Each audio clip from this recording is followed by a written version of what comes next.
নবী রাসূলগণ আল্লাহ তাআলার মনোনীত নেকবান্দা, তারা সবাই নিষ্পাপ। তাদের নির্দিষ্ট সংখ্যা একমাত্র আল্লাহ তাআলাই জানেন। তারা সৎ কাজ করতেন, মানুষদেরকে সৎ কাজের আদেশ দিতেন, অসৎ কাজের নিষেধ করতেন, মানুষদেরকে আল্লাহ তাআলার বাণী শোনাতেন ও তাওহীদের পথে দাওয়াত দিতেন। নবী হযরত মুহাম্মদ সাল্লাল্লাহু আলাইহি ওয়াসাল্লামের আগমনের পূর্বে যারা নবী রাসূলকে অনুসরণ ও অনুকরণ করেছে তারা এর পুরস্কার পাবে, আর যারা অনুসরণ করেনি তাদের উপর আল্লাহ তাআলা রাগান্বিত হবেন এবং তাদেরকে সাজা দিবেন। আল্লাহ তাআলা নিজ বান্দাদের উপর বড়ই দয়াবান ও দয়ালু। তিনি তাদেরকে সৎ পথে চালানোর জন্য অনেক নবী রাসূল দুনিয়াতে পাঠিয়েছেন। তারা সবাই সত্য এবং আল্লাহ তাআলার প্রিয় ও অনুগত বান্দা ছিলেন। তাদের মধ্যে সর্বপ্রথম নবী ছিলেন হযরত আদম আলাইহিস সালাম। তার সর্বশেষ নবী আমাদের প্রিয় নবী হযরত মুহাম্মদ সাল্লাল্লাহু আলাইহি হযরত মুহাম্মদ মুস্তাফা সাল্লাল্লাহু আলাইহি সাল্লাম হযরত মুহাম্মদ মুস্তাফা সাল্লাল্লাহু আলাইহি সাল্লাম হলেন সকল নবী রাসূলের ইমাম ও সরদার। তিনি শেষ নবী। তার পর আর কেউ নতুন করে নবী আসবে না, কেননা কিয়ামত পর্যন্ত যত মানুষ এবং জিন দুনিয়াতে আগমন করবে সবার জন্য তিনি রাসূল। সবাইকে তার উপর ঈমান আনতে হবে এবং তার অনুসরণ করতে হবে। তা না করলে আল্লাহ তাআলা আযাবে গ্রেফতার করবেন।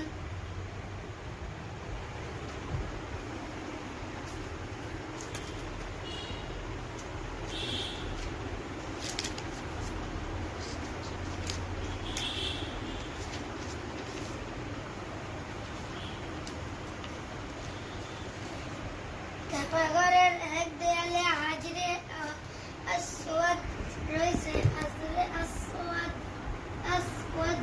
মানে কালো পাথর। আল্লাহর নবী হযরত আদম আলাইহিস সালাম এটা জান্নাত থেকে সঙ্গে করে এনেছিলেন। একবার কাবাঘরের মেরামতের সময় কিছুদিনের জন্য তা সরিয়ে অন্যখানে রাখা হলো, কিন্তু কাবাঘর মেরামতের কথা আগে জায়গায় রাখার সময় সমস্যা দেখা দিল। এ নিয়ে কথা কাটাকাটি শুরু হলো। পাথরটি যে জায়গা মতো রাখবে এটি তাদের কাছে অনেক সম্মানের বিষয়। সব গোত্রের লোকে এটি কাবাঘরের দেয়ালে রাখতে চাইল, কিন্তু কে রাখবে এটি? অবশেষে অনেক ঝগড়া বিবাদের পর এই কথার উপরে সবাই একমত হলো যে ব্যক্তি আগামীকাল ভোরে সবার আগে কাবাঘরে আসবে সে যেই সিদ্ধান্ত নিবে আমরা সবাই তা মেনে নেব। আল্লাহ তাআলা কি অসীম দয়া পরদিন। সবার আগে যে ব্যক্তি কাবাঘরে এলেন তিনি হলেন মুহাম্মদ সাল্লাল্লাহু আলাইহি সাল্লাম। সব গোত্রের লোকেরা নবীজিকে দেখে বড় খুশি হলো।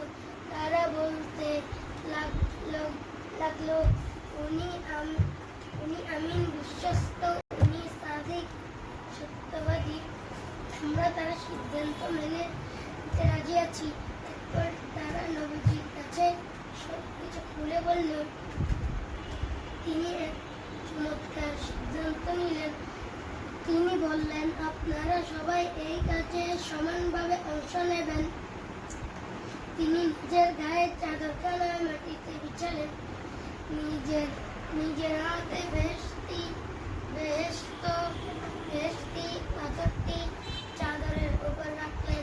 এরপর চাদরের চারপাশে মক্কার বড় বড় গোত্রের লোকদেরকে ধরতে বললেন। তারা দৌড়াদৌড়ি করে কাবাঘরের কাছে নিয়ে এলো। তখন নবীজি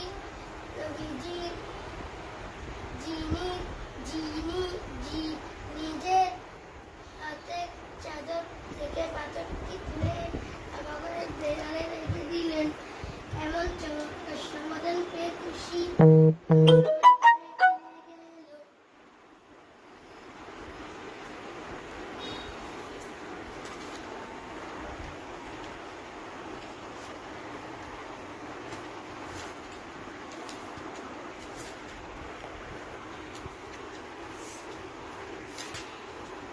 বৃষ্টির ছড়ায় ফররুখ আহমদ স্টিল কালবনে জগলে ছড়ায় গাজবনে কসরি কতারে কি গলা বলবনে তো দিদি নেই কেনা দিদি তুলে দে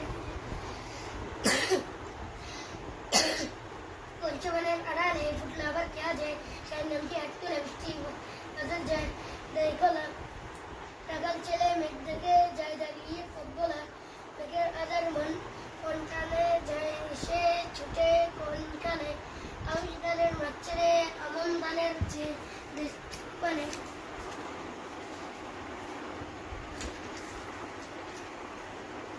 Alam, betul Mustafa. Kiri ni bukan berai, kiri ni bukan. Nama tahu gerba mana mungkin jiwan. Mana jaga cikgu dengar bila kibut. Udah kecil bila jaga thaki je benar. Nadi zaman bui kule tar bilge chale jae. Tiye tole shobar tore shosho ful o fal. এমনি করে মোরাও সবে ওরের ভালো করবো ভাবে ওদের সেবায় উঠবে হেসে এই ধরনের তলে তাওহীদি ছড়া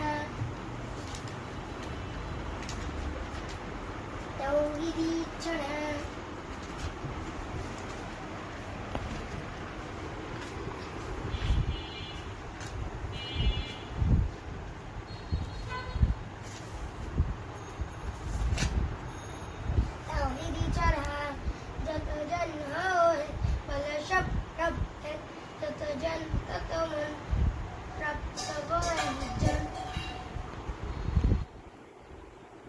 করবান নরগান বল রব এক মন জন জন নয় রয় রব কয় সব অহর অর্ডার রব আর দাম বল রব